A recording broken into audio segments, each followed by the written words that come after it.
মৰমৰ ছাত্ৰ ছাত্ৰীসকল RS টিউচন চেণ্টাৰলৈ তোমালোকক স্বাগতম জনাইছোঁ। আজি আমি আলোচনা কৰিম তোমালোকৰ ষষ্ঠ শ্ৰেণীৰ প্ৰথম ভাগ যেটো উন্মেষ আছে উন্মেষ কিতাপখনৰ 8 নম্বৰ লেসন মানে 8 নম্বৰ অধ্যায়। যোৱা ভিডিঅ'বোৰত 1 নম্বৰৰ পৰা 7 নম্বৰ লেসনলৈ এটা ভিডিঅ' 7টা ভিডিঅ' তোমালোকৰ কাৰণে বনাই দিছো। প্ৰতিটো লেসনৰ কাৰণে আটাইবোৰ প্ৰশ্ন এনসাৰ মই দি দিছো। তোমালোকে তাৰ পৰা চাই লিখি লবা। আজি তোমালোকৰ লগত মই আলোচনা কৰিম মানে প্ৰশ্ন এনসাৰ দিম 8 নম্বৰ লেসনটোৰ নাম হৈছে বিৰুবালা ৰাভা। লেসনটো বৰ ইম্পৰ্টেন্ট লেসন, গতিকে তোমালোকে ধৈৰ্য আৰু মনোযোগ সহকাৰে ভিডিঅ'টো প্ৰথমৰ পৰা শেষলৈ চাই যোৱা। যদি ভিডিঅ'টো চাই ভাল লাগে কমেন্ট সেকশনত তোমাৰ নামটো লিখি পঠিয়াবা মোলৈ আৰু চেনেলটো সাবস্ক্ৰাইব কৰি ৰাখিবা। গতিকে চোৱা চেপ্টাৰ নম্বৰ 8 বিৰুবালা ৰাভা। 1 নম্বৰটোত চোৱা তলত দিয়া প্ৰশ্নসমূহৰ শুদ্ধ উত্তৰটো বাছি উলিয়া। 1 নম্বৰটোত কি দিয়া আছে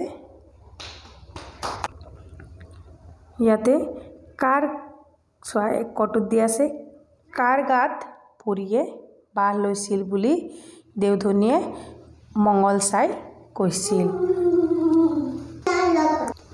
ক নম্বৰটোত দিয়া আছে ধৰ্মেশ্বৰ ৰাভাৰ গাত, কুমলী ৰাভাৰ গাত, বিষ্ণুপ্ৰসাদ ৰাভাৰ গাত আৰু দয়ালু ৰাভাৰ গাত।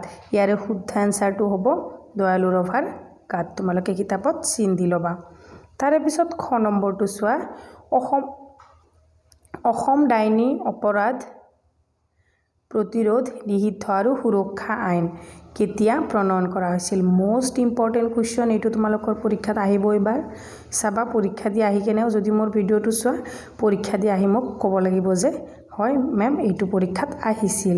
গতিকে চোৱা 1 নম্বৰটোত দিয়া আছে কি ক নম্বৰটোত দিয়া আছে 2011 খ্ৰীষ্টাব্দত, খটোত দিয়া আছে 2017 খ্ৰীষ্টাব্দত, গটোত দিয়া আছে 2015 খ্ৰীষ্টাব্দত আৰু ঘটোত দিয়া আছে 2021 খ্ৰীষ্টাব্দত। ইয়াৰে শুদ্ধ এনসাৰটো হ'ব অপশন ডি সি মানে গ নম্বৰ অপশনটো শুদ্ধ। 2000 কিমান চনত 15 খ্ৰীষ্টাব্দত হয়নে।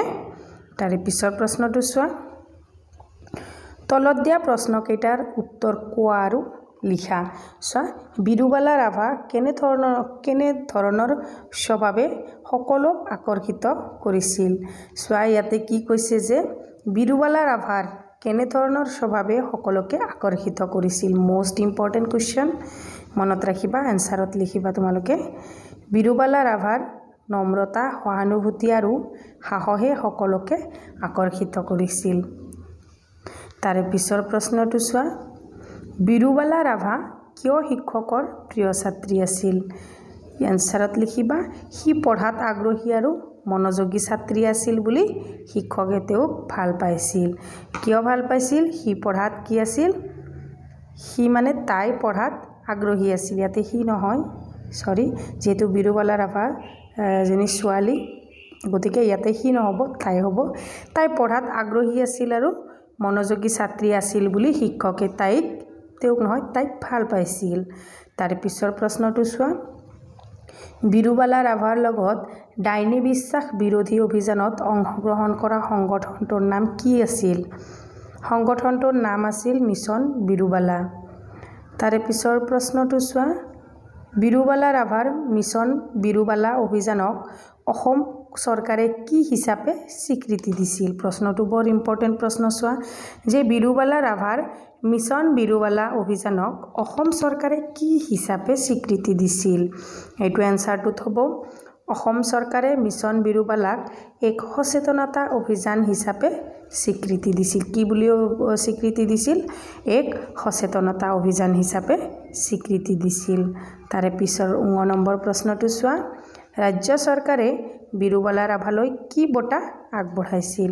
উত্তৰত লিখিবা ৰাজ্য চৰকাৰে তেওঁক নাৰী শক্তি বঁটা আগবঢ়াইছিল। তাৰে পিছৰ প্ৰশ্নটো ভাৰত চৰকাৰে বিৰুবালা ৰাভাক কি সন্মান যাচিছিল।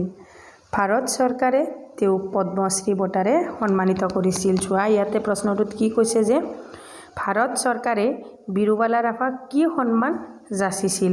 তোমালোকে লিখিবা যে ভাৰত চৰকাৰে বিৰুবালা ৰাভাক পদ্মশ্ৰী বঁটাৰে সন্মানিত কৰিছিল মই বৰ শৰ্টকৈ লিখি দিছোঁ এনেকৈ তোমালোকে কোনেও লিখি নিদিয়ে তোমালোকে চাই লোৱা কিমান ধুনীয়াকৈ লিখি দিছোঁ হয়নে যদি ভিডিঅ'টো চাই ভাল লাগে কমেণ্ট সেকশনত তোমাৰ নামটো লিখি পঠিয়াব নাপাহৰিবা তাৰে পিছত 3 নম্বৰ প্ৰশ্নটো দিছে চোৱা তলত দিয়া প্ৰশ্নবোৰৰ উত্তৰ আলোচনা কৰি কোৱা আৰু লিখা ক নম্বৰটোত আছে বিৰুবালা ৰাভাই ডাইনী বিশ্বাসৰ কবলৰ পৰা সমাজখন কিয় মুক্ত কৰাৰ পণ লৈছিল ডাইনী সন্দেহত বহু নিৰীহ নাৰীক হেনস্থা আৰু হত্যা কৰা হৈছিল বিৰুবালা ৰাভাই এই অন্যায় ৰোধ কৰাৰ বাবে সমাজক মুক্তি কৰিবলৈ পণ লৈছিল এইটো এনসাৰ আকৌ এবাৰ মাতি দিছোঁ চোৱা প্ৰশ্নটোত কৈছে বিৰুবালা ৰাভাই ডাইনী বিশ্বাসৰ কবলৰ পৰা সমাজখনক কিয় মুক্ত কৰাৰ পণ লৈছিল ডাইনী সন্দেহত বহু নিৰীহ নাৰীক হেনস্থা আৰু হত্যা কৰা হৈছিল বিৰুবালা ৰাভাই এই অন্যায় ৰোধ কৰাৰ বাবে সমাজক মুক্তি কৰিবলৈ পণ লৈছিল তাৰে পিছৰ প্ৰশ্নটো চোৱা মিছন বিৰুবালা অভিযানে ডাইনী বিশ্বাসৰ বিৰুদ্ধে কেনেদৰে কাম কৰিছিল উত্তৰত লিখিবা এই অভিযানে গাঁও চহৰত গাইডেড আলোচনা সভা সন্মিলন আৰু নাটক যোগে লোক সচেতন কৰি অন্ধবিশ্বাস দূৰ কৰিবলৈ কাম কৰিছিল 4 নম্বৰ প্ৰশ্নটো ইম্পৰ্টেন্ট প্ৰশ্ন চোৱা বিৰুবালা ৰাভাৰ জীৱনৰ বিষয়ে 10টা বাক্য লিখা এবাৰ পৰীক্ষাত আহিব হয়তো 4টা আহিব লিখিব নহলে 3টা 2টা 3টা নাহে 4টা 5টা 6টা একেটাৰ ভিতৰত আহিব 10টাও নাহে তথাপিও তোমালোকে 10টা জানি থোৱা ভাল যিকেটা 4টা সহজ লাগে সেই 4টা পৰীক্ষাত লিখিবা হয়নে চোৱা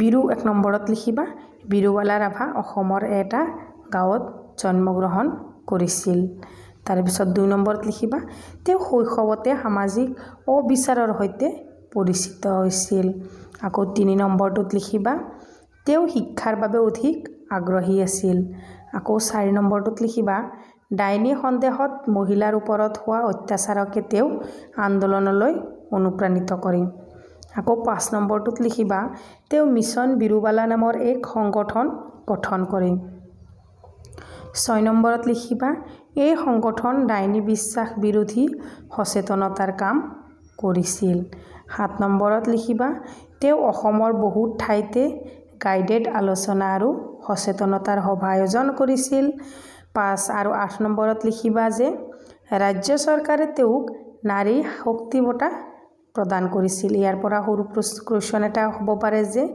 ৰাজ্য চৰকাৰে বিৰুবালা ৰাভাক কি বঁটা প্ৰদান কৰিছিল তেতিয়া নাৰী শক্তি বঁটা প্ৰদান কৰিছিল ৰাজ্য চৰকাৰে তাৰ পিছত 9 নম্বৰ পইণ্টটো চাবা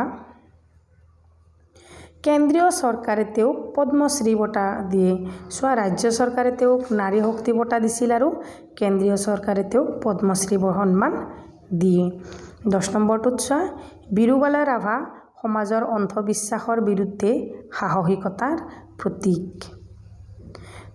আৰু 10 নম্বৰটোত সোৱা বিৰুবালা ৰাভা সমাজৰ অন্ধবিশ্বাসৰ বিৰুদ্ধে সাহসিকতাৰ প্ৰতীক বুলি ইয়াতে উল্লেখ কৰিছে সোৱা তাৰে পিছত 5 নম্বৰ প্ৰশ্নটো কি দিয়া আছে সোৱা অন্ধবিশ্বাসে মানুহক কি দৰে বিপদত পেলায় দলত আলোচনা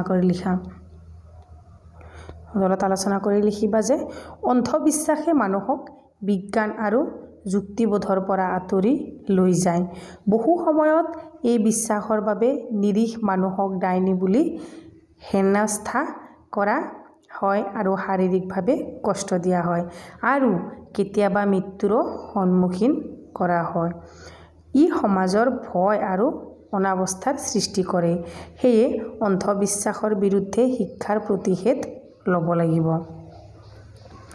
গতিকে সোৱা পাঠ্যৰ আটাইবোৰ প্ৰশ্ন আমি এইটো ভিডিঅ'ত আলোচনা কৰিলো যদি মোৰ মৰমৰ ছাত্ৰ ছাত্ৰীসকল তোমালোকে যদি ভিডিঅ'টো চাই ভাল পাইছা চেনেলটো সাবস্ক্ৰাইব কৰি ৰাখাৰ লগতে কমেন্ট সেকশনত তোমালোকৰ নামটো লিখি পঠিয়াবা থ্যাংক ইউ ফৰ ওয়াচ